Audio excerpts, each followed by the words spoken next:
자, 교재 23페이지 보기 제3절 조세 용어정의입니다. 자, 지금부터 우리가 이제 세법에서 사용되는 용어들을 좀 살펴보셔야 되는데, 우리가 이제 2시간 전에 제가 뭐라 그랬냐면은 우리 시험은 세법 개론이 시험 범위가 아니기 때문에 용어 개념을 가지고 답을 요구하는 경우는 없다고 보시면 돼요. 그래서 이게 어떤 말인지 느낌만 잡으시면 되지 뭐 암기를 하거나 완벽하게 이해할 건 없습니다. 자, 그러면 하나씩 이야기해 볼게요. 자, 교재 23페이지 1번 국세, 지방세. 그 옆에다가 적으십시오. 17페이지 참고. 우리가 17페이지에서 이미 설명을 다 드린 겁니다. 그래서 뭐 추가로 설명할 내용들은 없습니다. 그래서 교재 23페이지는 따로 안 보셔도 됩니다. 그 다음에 교재 24페이지 그 가세 건자 그 옆에다가 적으십시오. 16페이지 참고. 그러니까 16페이지에서 이미 설명을 다 드린 부분이기 때문에 추가로 봐야 될 이야기는 없습니다. 그래서 24페이지 가세 건자는 따로 안 봐도 돼요. 그 다음에 교재 24페이지 납세 의무자. 우리가 이제 세금을 납부해야 되는 자는, 그러니까 세금을 납부해야 되는 자는 납세 의무자가 있고 징수 의무자가 있고, 납세 의무자는 본래의 납세 의무자가 있고 연대 납세 의무자가 있고 2차 납세 의무자가 있고 납세 보증인이 있습니다. 자, 결론을 이야기하면 우리 시험은 본래의 납세 의무자가 누구인지 정도만 물어보지, 연대 납세 의무자, 2차 납세 의무자, 납세 보증인, 징수 의무자를 구분하는 문제가 출제된 적은 38년 동안 2번밖에 없습니다. 그래서 여러분들은 뭐 하셔야 됩니까? 모른 채 하시고 버리셔야 됩니다. 38년 동안 물어본 적 한 번밖에 없어요. 근데 이거 보려고요. 이거 볼 시간에 차라리 납세지 한 번 더 보시고요. 징수 의무자, 그러니까 이거 볼 시간에 세율 한 번 더 보시는 게 합격하는 거예요. 그래서 연대 납세 의무자, 2차 납세 의무자, 납세 보증인, 징수 의무자가 어떤 말인지 따로 설명하지 않겠습니다. 그 여러분들은 이것만 잡으시면 돼요. 취득세 본래 납세 의무자가 누구인지, 재산세 본래 납세 의무자가 누구인지만 구분되면 납세 의무자 관련 문제의 98%는 답 다 찾습니다. 그러니까 시험 문제에서 우리가 예를 들어서 이거 봐봐요. 예를 들어서 우리가 피상속인이 사망함으로 인하여 상속이 개시된 재산을 갑이 상속을 받고 을이 상속을 받았을 때 상속에 의하여 취득했을 때의 취득세 본래 납세 의무자가 누구인지를 구분하는 문제가 시험에 나오지. A 상속인이 취득한 사실에 대하여 취득세를 미납을 했을 때 B 상속인이 A 상속인이 미납한 취득세를 연대하여 납부해야 될 의무가 있는지, 2차 납세 의무가 있는 자가 누구인지를 물어본 적은 중개사 시험 문제에서 겨우 한 번밖에 없다고요. 그래서 과감하게 버리시고 여기만 공부하시면 돼요. 그 다음에 교재 25페이지 가세 요건 몰라도 됩니다. 자, 우리 시험 범위는 세법 개론이 아니에요.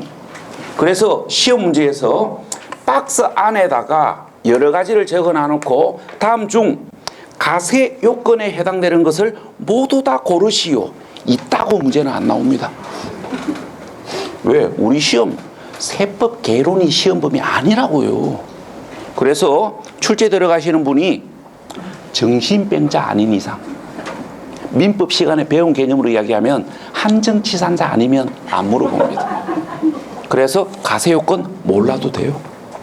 그 다음에 가세기간. 자, 이 가세기간은 다른 거는 몰라도 소득세 가세기간은 읽어보셔야 됩니다. 거기 가세기간 둘째 줄, 교재 25페이지 가세기간 둘째 줄 보시면 돼요. 우리가 소득세 가세기간은 어떻게 된다? 1월 1일부터 12월 31일까지를 소득세 가세기간으로 합니다. 여기서 이제 조금 어려운 이야기를 좀 해볼게요. 지금부터 좀 어려운 이야기를 할 건데 지금부터 설명하는 이야기는 우리 시험에서 물어본 적이 딱 한 번 있습니다. 그래서 설명 들어보시고 충분히 이해되는 이야기면 개인적으로 알고 계시고 충분히 이해가 안 되면 소득세 가세기간이 어떻게 되는지만 알고 계시면 돼요. 자, 지금부터 이제 설명을 해볼게요. 우리가 소득세는 1월 1일부터 12월 31일까지를 가세기간으로 설정하고 있습니다. 그래서 이제 여러분들이 이걸 아셔야 됩니다. 가세기간을 두고 있는 게 무엇을 의미하는지. 자, 가세기간을 두고 있는 이유는 이겁니다. 자, 소득세를 가지고 이야기해 볼게요. 우리가 소득세는 1월 1일부터 12월 31일까지를 소득세 가세기간으로 설정하고 가세기간 동안 발생된 소득의 합산된 금액에 대하여 소득세를 부과하는 게 원칙입니다. 이게 가세기간을 두는 이유예요. 자, 그러면 제가 이제 이렇게 얘기해 볼게요. 갑이 3월 달에 A 아파트 분양권 팔아가지고 양도소득이 7천만 원 발생했고 7월 달에 B 아파트 분양권 팔아가지고 양도소득이 8천만 원 발생했고 그 다음에 설명 편의상 A 아파트 분양권과 B 아파트 분양권은 2년 이상 보유했기 때문에 최저 6%에서 최고 45% 기본 세율로 양도소득세가 부과된다고 가정합시다. 쌤, 작년에 공부할 때는 42%라고 배웠는데요. 법이 개정됐습니다. 올해부터 소득세 최고 세율은 45%입니다. 뭐 그렇게 심각한 표정 안 지어도 됩니다. 왜? 우리하고는 관계없으니까. 최고 세율 45%가 적용되려 그러면은 연봉이 10억 이상, 10억 이상이어야 됩니다. 우리하고 해당 없지요. 그래서 뭐라 합니까? 올리든지 말든지 그거하고 그냥 지나가시면 돼요. 우리하고 관계없는 세율입니다. 관계 있습니까? 관계 있으면 제가 물어볼게요. 왜 힘들게 중개사 공부를 하십니까? 45%가 관계 있는 분은 중개사 공부하지 마십시오. 괜히 공부해가지고 경쟁률만 올립니까? 그 사람은 이 자격증 필요 없는 사람인데 웃자고 하는 이야기고요. 하여튼 자, 그럼 요 조건대로 설명을 해볼게요. 자, 양도소득세는 가세기간을 두고 있어요. 이게 이제 일반인들이 모르는 겁니다. 그러니까 일반인들은 양도소득세가 가세기간에 있다는 걸 몰라요. 왜 모르냐면은 자주 팔아본 적이 없어요. 뭐 1년에 막 3번, 4번씩 팔아본 적이 없거든요. 잘해야 3년에 한 번 정도. 팔다 보니까 가세기간이 있다는 걸 우리가 못 느낀 거예요. 우리가 양도소득세는 가세기간을 두고 있습니다. 그래서 어떻게 한다고요? 가세기간 동안 발생된 양도소득의 합산된 금액에 대해서 양도소득세를 부과하는 게 원칙이에요. 그래서 같은 연도에 양도를 했고 기본 세율이 적용된다면 어떻게 하셔야 됩니까? 합산된 금액에 대해서 양도소득세를 신고하셔야 됩니다. 그러니까 이 말이에요. 우리가 피아파트 분양권 양도소득에 대하여 예정 신고를 할 때 어떻게 예정 신고하셔야 되냐면은 A 아파트 분양권 양도소득 7천만 원과 B 아파트 분양권 양도소득 8천만 원의 합산된 금액 1억 5천만 원에 대하여 최저 6%에서 최고 45% 누진세율을 적용하여 계산된 세액을 신고 납부하셔야 됩니다. 이렇게 하셔야 법에서 정하는 기준에 맞게 양도소득세를 납부한 거예요. 자, 그런데 일반인들이 법을 잘 모르시는 분들은 이렇게 합니다. 비아파트 분양권 양도소득에 대하여 비아파트 분양권 양도소득에 대하여 예정 신고를 할 때 법을 모르시는 분들은 이렇게 합니다. 비아파트 분양권 양도소득 8천만 원에 대해서만 누진세율을 적용하여 계산된 세액을 납부하고는 나는 국민의 도리를 다 했다고 생각합니다. 자, 이렇게 되면 세금을 정상적으로 납부한 게 아니에요. 그래서 어떻게 하셔야 되냐면은 이렇게 하셔야 됩니다.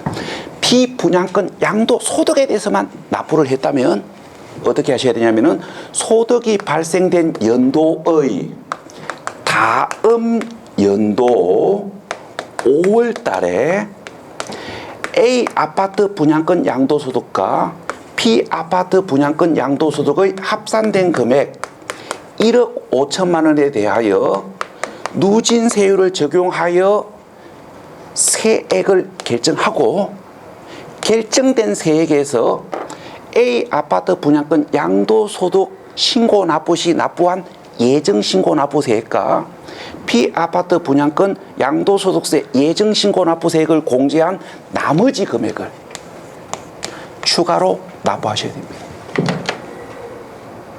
이걸 묻는 문제가 30회 때 나왔었습니다. 30회 때 요게 시험 문제였었어요. 그러니까 2건 이상의 양도가 있었고 누진세율 적용 대상인데 피아파트 분양권 양도소득에 대하여 신고할 때 피아파트 분양권 양도소득만 예정신고한 자가 내년 5월에 합산 금액에 대해서 확정신고해야 되느냐 안 해도 되느냐 이걸 구분하는 문제가 30회 때 문제예요. 근데 요거는 우리가 이제 수험생분들 입장에서 봤을 때는 아주 난이도가 높은 이야기입니다. 그래서 이런 것들은 뭡니까? 우리 시험 문제에서 혹시 물어볼 수 있는 이야기지 우리가 기본적으로 출제되는 문제 범위는 아니에요. 그래서 이 가세기간 관련해 가지고 이 설명들이 이해되시는 분들은 요런 게 있다고 참고하고 계시면 되는 거고 이 자체가 설명이 잘 이해가 안 되시는 분들은 보편적으로 물어보는 이야기는 아니기 때문에 그냥 이렇게만 알고 계시면 돼요. 우리가 소득세 가세기간이 어떻게 되고 소득세는 가세기간이 있기 때문에 합산 금액에 대해서 소득세를 계산하는 게 원칙이다. 요 정도 느낌만 잡으시라고요. 보편적 출제 범위는 아니에요. 자, 그 다음에 교재 26페이지. 자, 교재 26페이지 부가징수. 자, 부가가 뭐고 징수가 뭡니까? 자, 저를 잘 보십시오. 잘 생기지는 않았지만 한번 보십시오. 이게 부가고 이게 징수입니다. 그러니까 세금을 매기는 거 이게 부가고요. 부과된 세금을 거두어 드리는 거 이게 징수예요. 여러분들 교재 보면 그렇게 정리되어 있을 겁니다. 자, 그러면 부가가 뭐고 징수가 뭔지 용어 개념 참고하셨으면 자, 여러분들은 이제 이걸 알고 계셔야 됩니다. 그러면 조세를 부가 징수하는 방법에 어떤 방법이 있는지 요게 시험 문제입니다. 요게 요게 이제 시험 문제인데 용어 개념을 가지고 답을 요구하는 게 아니고 이거 물어봐요. 취득세, 등록면허세, 재산세, 종합부동산세, 양도소득세를 이러한 방법 중 어느 방법으로 부과하는지, 어느 방법으로 징수하는지, 이게 시험 문제예요. 자, 그래서 여러분들은 일단은 용어를 알아야 이걸 정리를 할 거 아닙니까? 그래서 용어 개념 자체가 시험 출제가 되는 건 아니지만 신고납부가 뭔지, 보통징수가 뭔지를 알고는 계셔야 됩니다. 이 신고납부를 국세에서는 신고납세 제도라고 이야기하고, 보통징수를 국세에서는 부가가세 제도라고 이야기합니다. 그 다음에 우리 시험에 출제되는 주요 조세들 중에서 특별징수, 원천징수 되는 조세는 없습니다. 그래서 특별징수, 원천징수가 뭔지는 몰라도 되고요.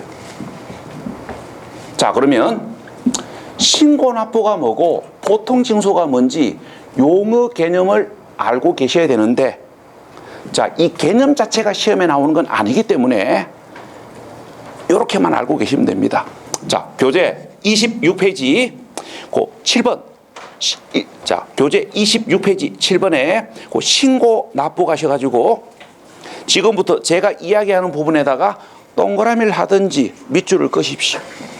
자, 거기 납세 의무자 거기다가 밑줄 그으시고, 그 다음에 납세 의무자가 거기다가 밑줄 그으시고, 그 다음에 중간에 신고하고 밑줄 그으시고, 납부하는 것을 말한다 밑줄 그으시고, 그게 신고납부라고요. 자, 가봅시다. 신고납부는 뭐라고요? 납세 의무자가 스스로 신고하고 납부하는 걸 신고납부에 의하여 부가징수한다고 얘기해요. 그냥 그대로예요. 그게 뭐 애울 게 뭐 있고 이해할 게 뭐 있습니까? 그냥 글자 그대로인데. 그 다음에 보통징수. 거기 세무공무원이 줄 것이고, 납세 고지서를 줄 것이고, 발급하여 줄 것이고, 징수하는 것을 말한다 줄 것이고.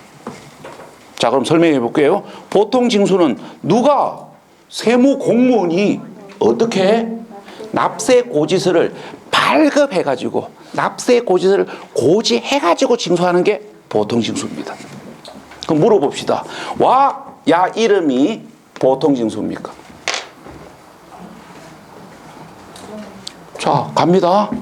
와, 야 이름이 보통징수냐면은 보통 어떻게 징수합니까? 요렇게. 보통 요렇게 징수하잖아요. 보통 세무공무원이 납세고지서 발급해서 징수하지요.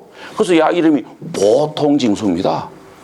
근데 이 보통징수를 국세에서는 부가가세제도라고 이야기해요. 자, 이렇게 이제 느낌 잡으시고, 느낌 잡았으면 지금부터 이제 이걸 하셔야 됩니다.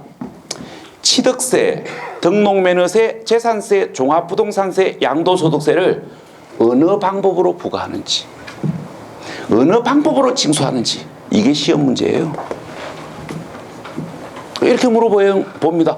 종합부동산세는 납세 의무자가 신고 납부해야 한다, 이렇게 물어봐요. 이게 시험 문제예요. 개념이 시험 문제가 아니고. 자, 그러면 지금까지 이야기는 누구 입장이냐면은 가세건자 입장에서 이야기하는 거예요. 자, 봐요. 부과를 하고 징수하는 건 가세건자 입장이잖아요. 근데 이걸 우리 입장에서 이야기하면 납부 방법입니다. 우리 입장에서 이야기하면 납부 방법이에요. 자, 그러면 우리 입장에서 접근하는 게 더 쉽게 접근이 되기 때문에 지금부터 우리 입장에서 이야기를 해볼게요.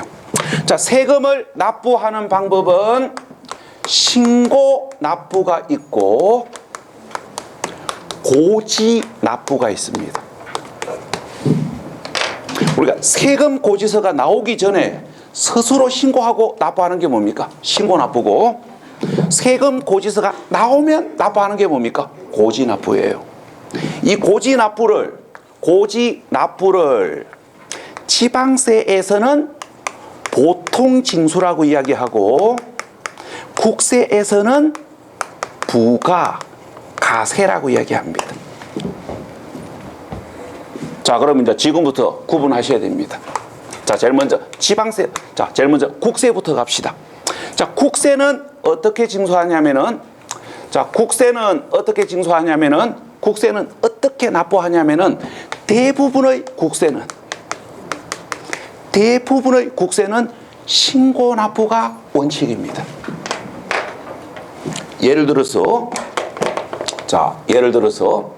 우리가 소득세, 양도소득세, 부가가치세, 법인세,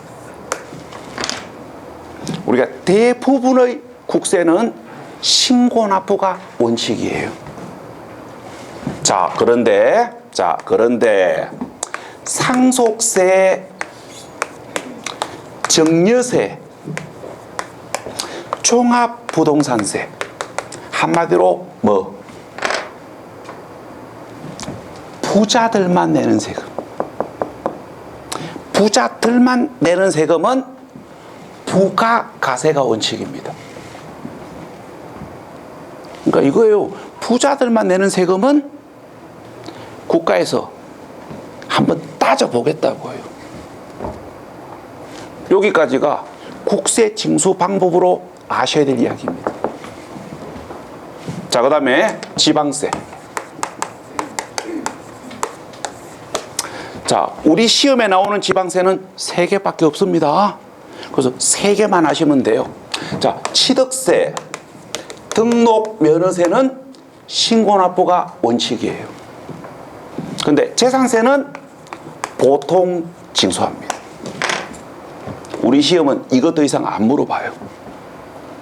이렇게만 구분하시면 돼요. 요 얘기를 조금 합시다. 보니까 필기를 한다고 바쁘신데, 자, 이 필기 해야 됩니까? 아니면 수업을 열심히 들어야 됩니까? 이게 참 딜레마입니다. 그죠? 필기하면서 수업을 듣다 보니까 설명을 놓치고, 필기를 안 하면 집에 가서 볼 게 없고, 필기를 안 해놓으면 집에 가서 볼 게 없습니다. 그래서 그래서 이 필기를 하긴 해야 됩니다. 하기는 해야 돼요. 그런데 이제 문제는 이겁니다. 첫 번째 문제, 필기하면서 수업을 듣다 보면 이 강의 속도하고 필기 속도가 일치가 되지 않습니다. 설명은 여기 하고 있는데 필기는 여기 하고 있어요. 그럼 집에 가서 심한 경우 이거 내가 와 적었는데도 기억이 안 납니다. 이걸 내가 왜 적었는지도 기억이 안 나는 거예요. 더 심한 경우는 이겁니다. 제가 여기에서 설명한 걸 여기다가 적어 놔놓고는 2달 후에 쉬는 시간에 따라 나와가지고 뭐라고 이야기하냐면은, 쌤, 2달 전에 강의할 때는 그래 강의를 안 했답니다. 제가 여기다 설명을 한 건데 강의 속도와 필기 속도가 안 맞다 보니까 엉뚱에다가 적어 놓는 거예요. 물론 저도 사람이기 때문에 실수했을 수도 있는데, 제가 봤을 때 대부분은 필기에 너무 집중하다가 엉뚱한데 적어 놓은 거예요. 그게 대부분이에요. 자, 그래서 이게 좀 여러분들이 어떻게 좀 방법을 좀 찾으셔야 되는데요. 이런 방법이 있습니다. 이런 방법이 있는데 한번 들어보시고 괜찮으면 한번 선택해 보십시오. 자, 일단 필기를 하기는 하셔야 되는데, 이 필기를 정자로 필기를 하면 절대로 강의 속도를 못 따라잡습니다. 그래서 노트에다가 필기를 하지 말고 연습장에다가 필기하십시오. 연습장에다가 프리노트 하시라고요. 막 날려서. 그렇게 하셔야 강의 속도를 따라가요. 이렇게 연습장에다가 프리노트 하시고 집에 가서 세법 공부할 끼지요.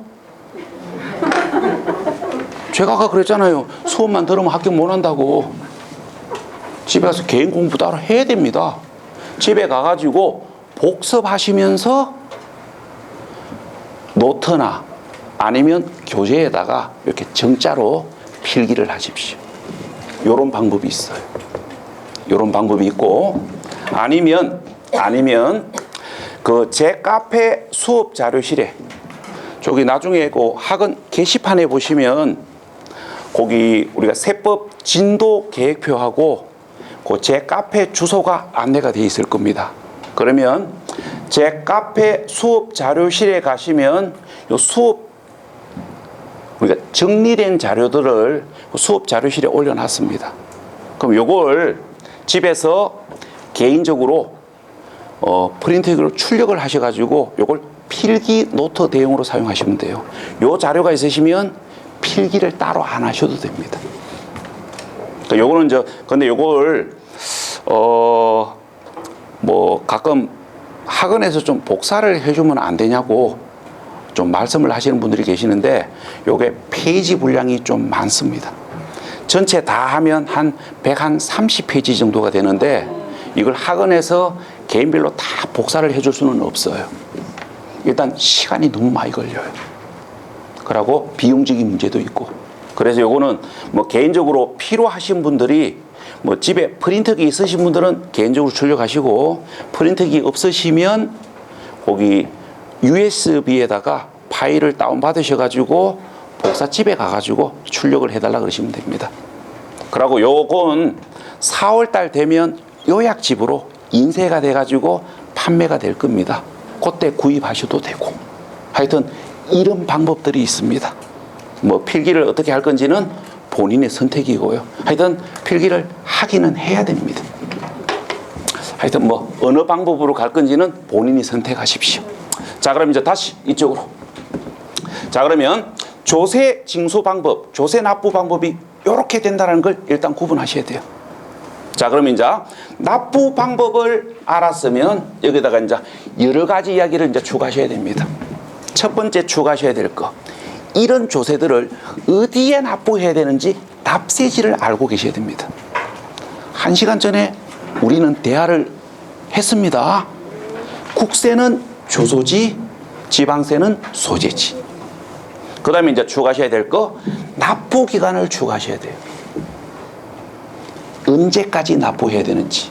자, 그런데 납부 기간은 조세들마다 다 다르기 때문에 제가 오늘 이걸 일률적으로 정리할 수는 없습니다. 조세들마다 다 다르기 때문에 납부 기간은 개별 조세 가가지고 공부를 따로 하셔야 됩니다. 자, 그 다음에 이제 이걸 추가하셔야 됩니다. 납부 안 하고 객이면 어떤 불이익을 줄 건지. 그게 여러분들 교재 27페이지예요.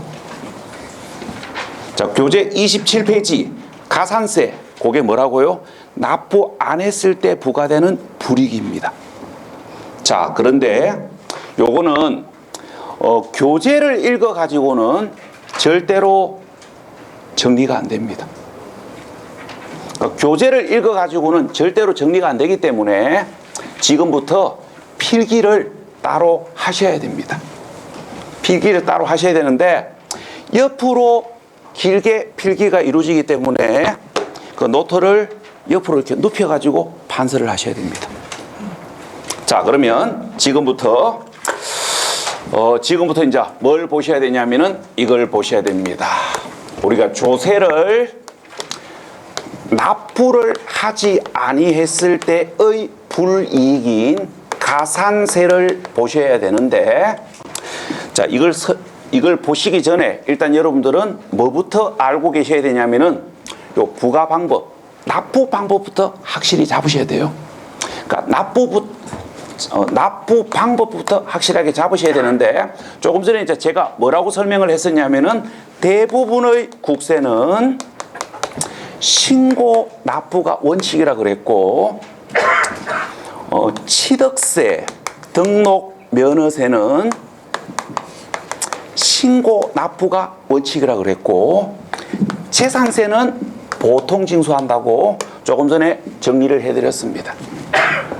자, 요걸 이제 생각하시면서 요걸 정리하셔야 돼요. 자, 그럼 일단 요걸 이제 정리하셔야 되는데, 자, 우리를 힘들게 하는 거. 지방세하고 국세가 달라요. 그러니까 지방세하고 국세가 다릅니다. 자, 그래서 일단은 지방세부터 먼저 설명합니다. 자, 우리가 취득세를 가지고 우리가 지방세, 가산세를 한번 설명해 볼게요. 자, 일단 요거부터 확실히 아셔야 됩니다. 취득세 징수 방법, 취득세 납부 방법부터 확실하게 잡으셔야 돼요. 자, 취득세는 어떻게 징수합니까? 취득세는 어떻게 납부해요? 취득세는 신고 납부가 원칙입니다. 자, 그럼 물어봅시다. 신고 납부 안 하면 어쩝니까? 신고 납부 안 하면 어떻게 돼요? 제가 원하는 대답은 안 들릴 것 같습니다. 신고 납부 안 하면 보통 징수하겠지. 무슨 말인지 알아듣지요? 그러니까 취득세는 납세 의무자가 스스로 신고 납부하는 게 원칙인데, 정해진 기간 내에 신고 납부를 하지 아니하면 보통 징수로 넘어갑니다. 자, 요거 생각하시면서 요걸 정리하셔야 돼요. 자, 그럼 지금부터 이제 설명해 볼게요. 자, 지금부터 설명을 해 보겠습니다. 자, 우리가 취득세는 취득일로부터 60일 이내에 납세 의무자가 스스로 신고 납부하는 게 원칙입니다. 그래서 취득일로부터 60일 이내에 납세 의무자가 스스로 신고하고 자진 납부를 하면 아무 불이익은 없습니다. 자, 그런데 이제 어떤 분들이 계십니까? 60일 이내에 신고 안 하는 분들이 계십니다. 60일 이내에 신고해야 된다는 걸 몰라서 신고 안 하시는 분도 계시고, 일부러 부당하게 신고 안 하시는 분도 계시고. 그래서 이제 60일 이내에 신고를 하지 아니하면 신고 의무를 이행하지 아니했기 때문에 신고 불성실 가산세가 부과됩니다. 자, 몇 프로 부과되냐면은, 정해진 기간 내에 신고를 하지 아니하면 신고를 하지 아니한 사실에 대하여 신고 불성실 가산세가 부과되는데, 일반 무신고냐 부당 무신고이냐에 따라 신고 불성실 가산세가 달라요. 우리가 일반 무신고로 판정되면 신고 불성실 가산세를 20%를 부과합니다. 그러니까 정상적으로 신고 납부해야 될 취득세가 1,000만 원인데 60일 안에 신고를 안 하면, 일반 무신고로 판정되면 그러니까 신고 납부하지 아니한 세액 1,000만 원에 대하여 20%에 해당되는 200만 원의 신고 불성실 가산세가 부과된다고요. 자, 그런데 부당 무신고로 판정되면 40%를 부과합니다. 자, 그 다음에 신고하였으나 다소 신고한 경우, 그러니까 정상적으로 신고해야 될 금액보다 낮게 신고했을 때, 예를 들어서 이제 이렇게 얘기해 봅시다. 우리가 분양가가 5억인 아파트 분양권을 프리미엄을 1억 5천을 주고 분양권을 전매로 취득을 했습니다. 자, 근데 이제 아파트가 완공이 되었고 분양대금 완납하고 분양받은 아파트를 내 이름으로 등기를 하려고 합니다. 자, 그러면 2시간 전에 봤던 이야기, 취득세를 납부해야만 등기할 수 있지요. 그러면 이때 갑은 취득 가격을 얼마로 신고해야 됩니까? 분양가 5억, 프리미엄 1억 5천 주고 샀으니까 6억 5천. 취득세를 납부하기 위한 취득 가격을 얼마로 신고해야 됩니까?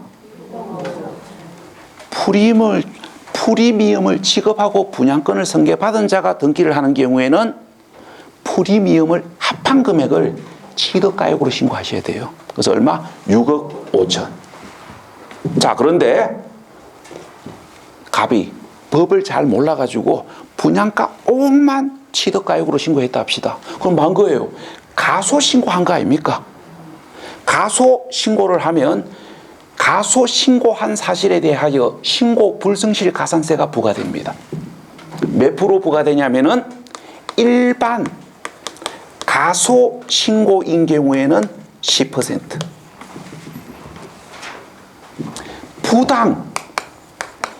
부당 가소신고인 경우에는 40%를 부과하는 게 원칙입니다.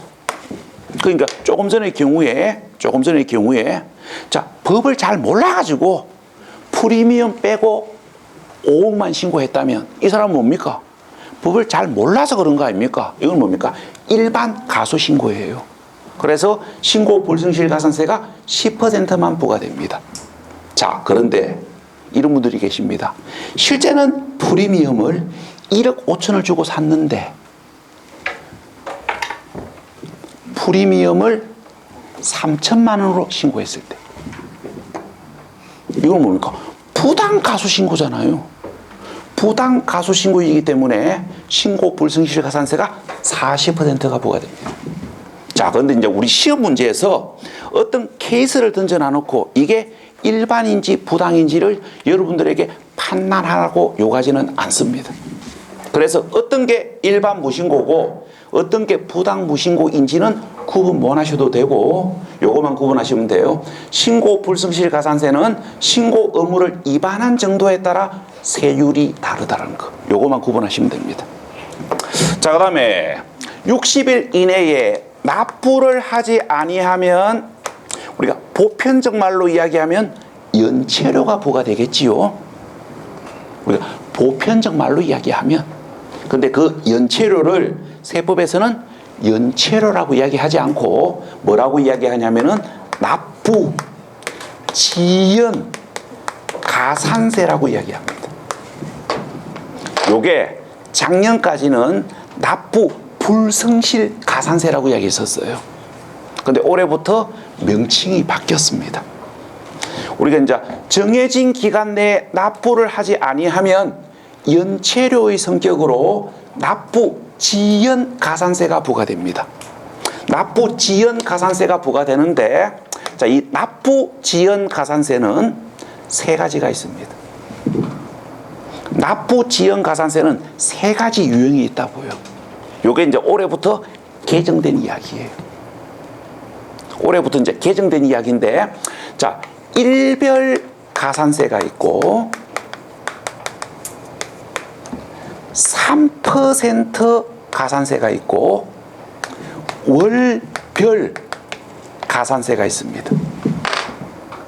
우리가 이제 정해진 기간 내에 납부를 하지 아니했을 때 부과되는 납부 지연 가산세는 일별 가산세가 있고 3% 가산세가 있고 월별 가산세가 있습니다.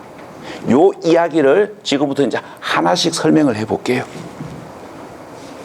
자, 일단 설명을 하기 전에 자, 요 개념부터 잡으셔야 됩니다. 취득세는 납세 의무자가 정해진 기간 내에 스스로 신고 납부하는 게 원칙이에요. 자, 그런데 정해진 기간 내에 신고 납부를 하지 아니하면 보통 징수로 전환됩니다. 그러니까 정해진 기간 내에 신고 납부를 하지 아니하면 세무공무원이 납세 고지서를 고지하여 징수하는 보통 징수로 전환돼요. 자, 물어봅시다.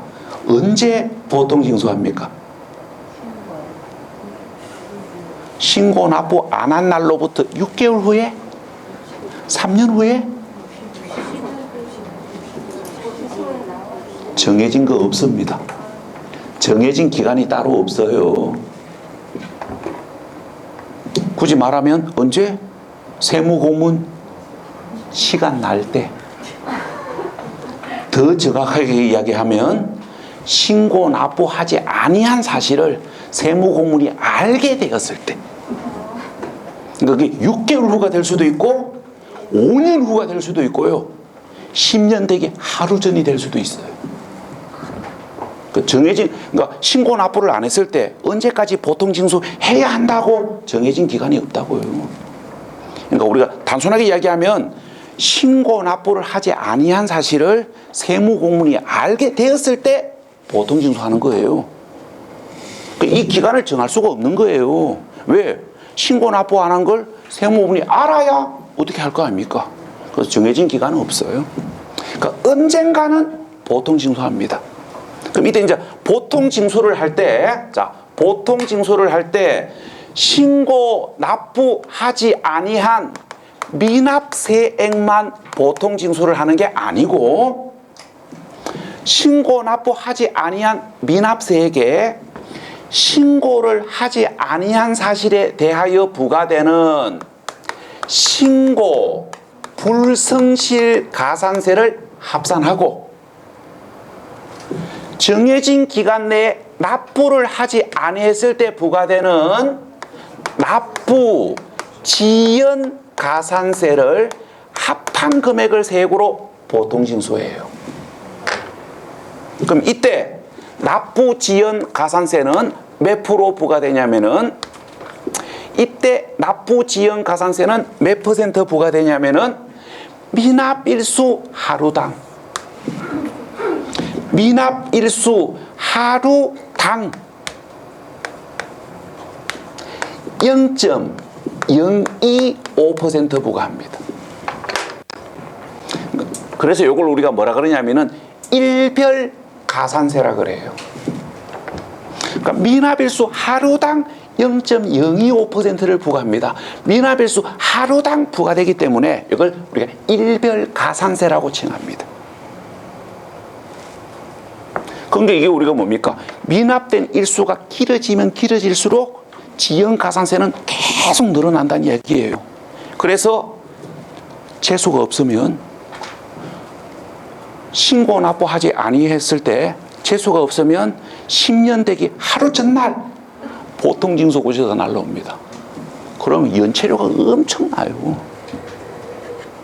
그래서 이제 보통징수고시를 보내면 그 해당 납세자는 뭡니까? 짜증을 냅니다. 와, 인자서 보내냐고. 빨리 보내면 연체료가 적을 낀데 와, 인자서 보내냐고 구청에 막 항의하시는 분이 계십니다. 근데 최종적인 책임은 누구한테 있는 거예요? 신고 납부하지 아니한 나한테 있는 거예요. 늦게 보냈다고 공무원 욕하시면 안 됩니다.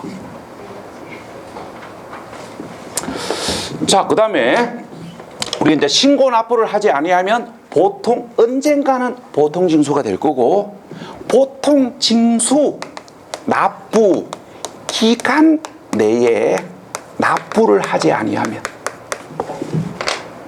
우리가 신고 납부를 하지 아니한 사실에 대하여 세무공무원이 납세 고지서를 고지하여 보통징수 고지서를 발급했는데, 보통징수 납부 기간 내에 납부를 하지 아니하면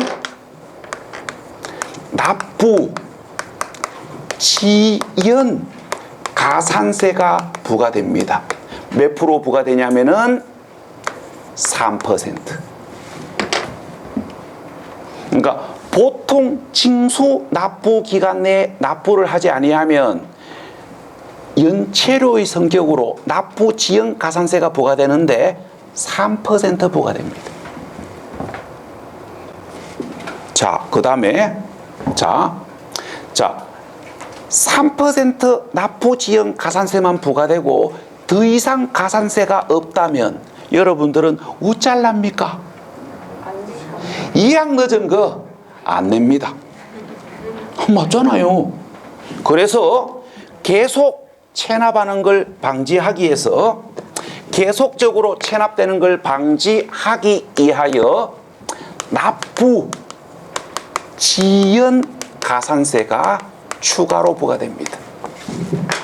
그러니까 보통 징수 납부 기간 내에 납부를 하지 아니한 자가 계속 안 내는 걸 방지를 하기 위해서 납부 지연 가산세가 추가로 부과됩니다. 어떻게 부과되냐면은 납부 기간이 경과한 날로부터 1개월 경과 시마다 0.75%씩 부과합니다. 그러니까 납부 기간이 경과한 날로부터 1개월 경과할 때마다 0.75%씩 납부 지연 가산세를 1개월이 지날 때마다 계속 부과합니다. 그래서 우리가 이걸 1개월 지날 때마다 부과된다고 해서 야를 뭐라고 이야기하냐면은 월별 가산세라고 이야기해요. 자, 그런데 이 월별 가산세는 무제한적으로 부과되는 건 아닙니다. 월별 가산세는 최고 60개월을 초과할 수가 없습니다. 월별 가산세는 최고 60개월을 초과할 수가 없어요. 자, 왜 60개월인지는 앞으로 공부하실 겁니다. 왜 50개월이 아니고 60개월인지는 앞으로 공부할 거라고요. 이걸 이제 이해를 하시려면은 민법부터 공부하고 와야 됩니다. 우리가 민법 시간에 채권법을 먼저 공부하고 오셔야 돼요. 그러니까 민법 시간에 채권법을 공부하면 채권은 소멸, 시효가 있다고 이야기합니다. 채권은 소멸, 시효가 있어요. 채권자 권리가 소멸되는 시점이 있다고요. 채권 소멸 시효는 채권들마다 다 다릅니다. 자, 그래서 이 채권은 소멸 시효가 있기 때문에 여러분들이 이제 이런 걸 하셔야 됩니다. 혹시 친구한테 돈을 빌려줬는데 못 받았거나 내가 회사를 다니다가 그만뒀는데 못 받은 월급이 있을 때, 자, 그러면 여러분들은 이제 어떻게 됩니까? 자, 친구가 착하고 사장님 마음이 너무 좋다. 회사가 어려워서 월급을 못 주고 있다. 그럼 믿고 그냥 기다리면 됩니까? 안 됩니다. 믿고 기다리면 안 되고, 자, 뭐 하셔야 되냐면은 연말이 되거나 연초가 되면 연말 연초를 핑계 삼아서 안부 전화를 하셔야 됩니다. 하면서 잘 계시냐고 여쭤보시고 연말에 잘 마무리하시라 하고 새해 복 많이 받으시라 하고 전화 끊기 전에 한마디 해야 됩니다.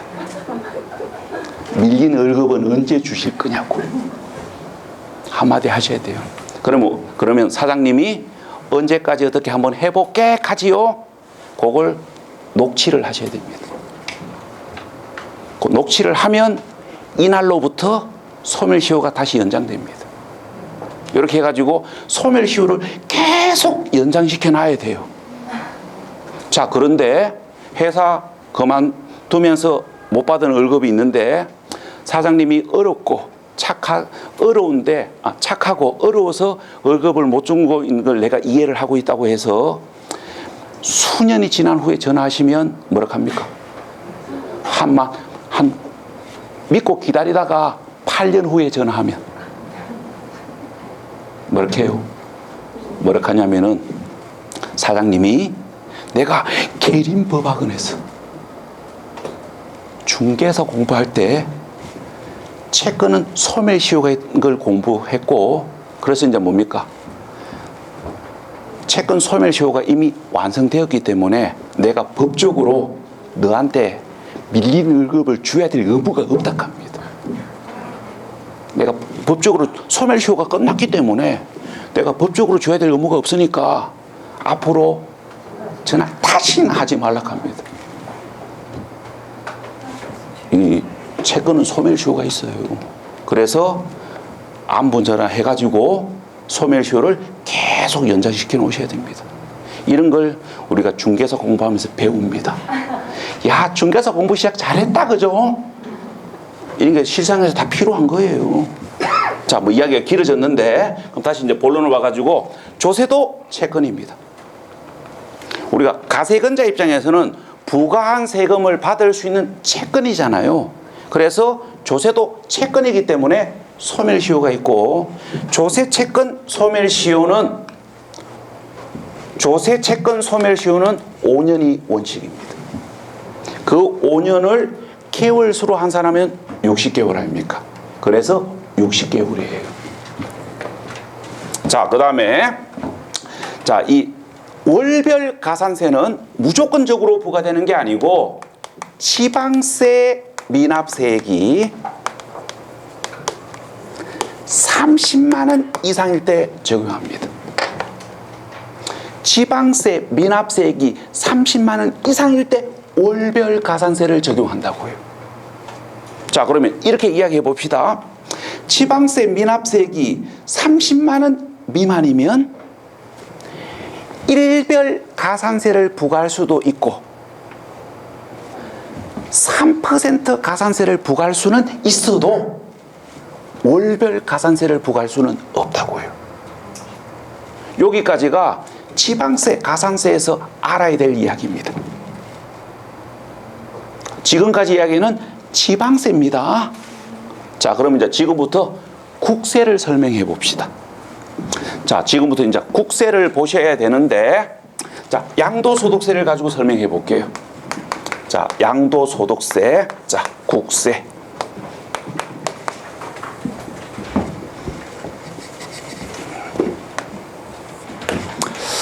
자, 우리가 양도소득세 납세 의무자는 정해진 기한 내에 신고 납부하는 게 원칙입니다.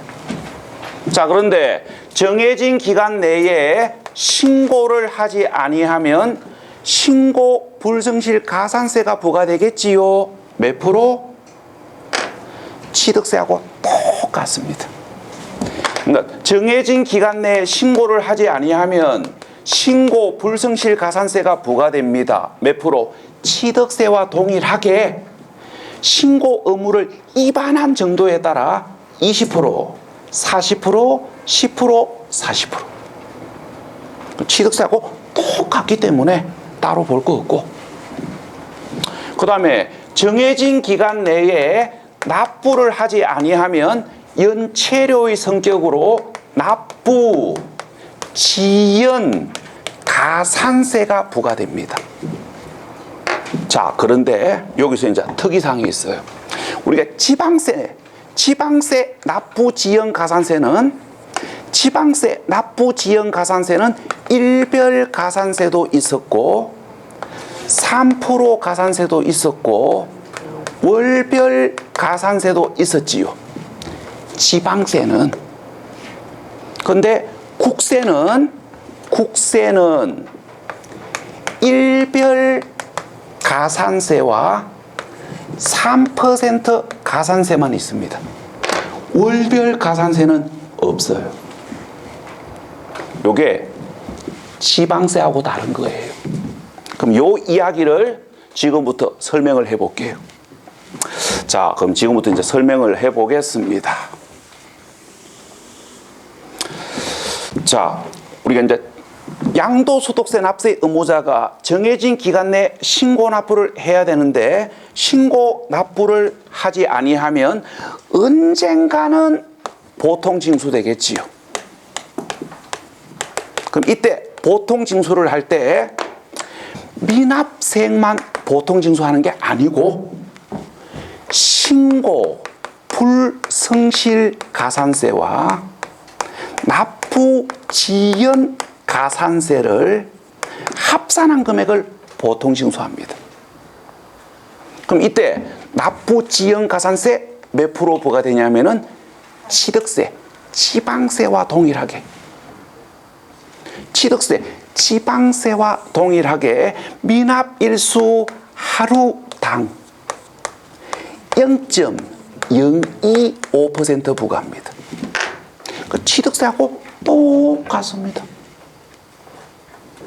그 다음에 보통 징수 납부 기간 내에 납부를 하지 아니하면 납부 지연 가산세가 부과됩니다. 몇 프로? 취득세와 동일하게 3%. 여기까지는 지방세, 국세가 같습니다. 여기까지는 지방세하고 국세가 똑같다고요. 어디가 다르냐면 요게 달라요. 자, 설명을 해볼게요. 우리가 보통 징수 납부 기간 내에 납부를 하지 아니한 자가 계속적으로 연체를 하는 걸 방지하기 위해서 납부 지연 가산세를 추가로 부과합니다. 부과하는데 우리 지방세는 어떻게 부과했습니까? 지방세는 어떻게 부과했냐면은 납부 기간이 경과한 날로부터 1개월이 경과될 때마다 0.75%씩 월별 가산세를 부과했지요. 근데 국세는 미납일수 하루당 0.025%씩 일별 가산세를 부과합니다. 요게 달라요. 요게 다릅니다. 자, 그런데 계산 방법만 다른 거지, 실제 부담하게 되는 납부 지연 가산세는 비슷합니다. 실제 부담하게 될 납부 지연 가산세는 비슷하다고요. 왜 비슷하냐면은 하루당 0.25%를 1단위로 환산하면 얼마입니까? 0.75% 아닙니까? 한 달은 평균 30일이고 0.025%에다가 30일 곱하면 0.75 아닙니까? 그러니까 실제 부담하게 되는 납부 지연 가산세 금액은 비슷한 거예요. 단지 계산 방식이 다른 거지. 우리가 지방세는 1개월 연체할 때마다 0.75%를 부과하지만 국세는 하루 연체될 때마다 0.025%를 부과한다는 거. 계산 방식만 다른 거지 실제 부담되는 금액은 거의 같습니다. 그 다음에 무제한적으로 부과되는 건 아니고 최고 5년을 초과할 수가 없습니다. 자, 이것도 표현만 다른 거예요. 5년이 몇 개월입니까? 60개월. Y라노. 어차피 똑같은 거 아닙니까? 똑같이 60개월 하면 될 긴데 괜히 헷갈리게. 이 법을 만드는 놈들이 나쁜 놈들입니다. 똑같이 60개월 하면 될 긴데 저도 설명하기 편하고 공부한 여러분들도 편하고.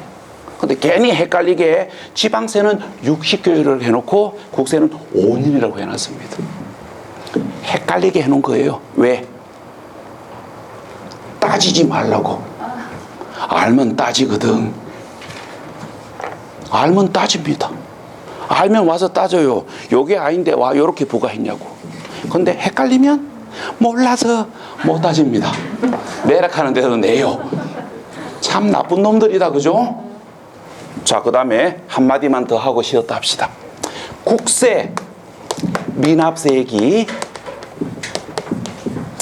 100만 원 이상일 때 납기 후 일별 가산세를 적용합니다. 지방세하고 금액이 다르잖아요. 우리가 지방세는 미납세액이 30만 원 이상일 때 월별 가산세를 적용했지요. 그런데 국세는 납기 후 납부 지연 가산세는 미납세액이 100만 원 이상일 때 적용합니다.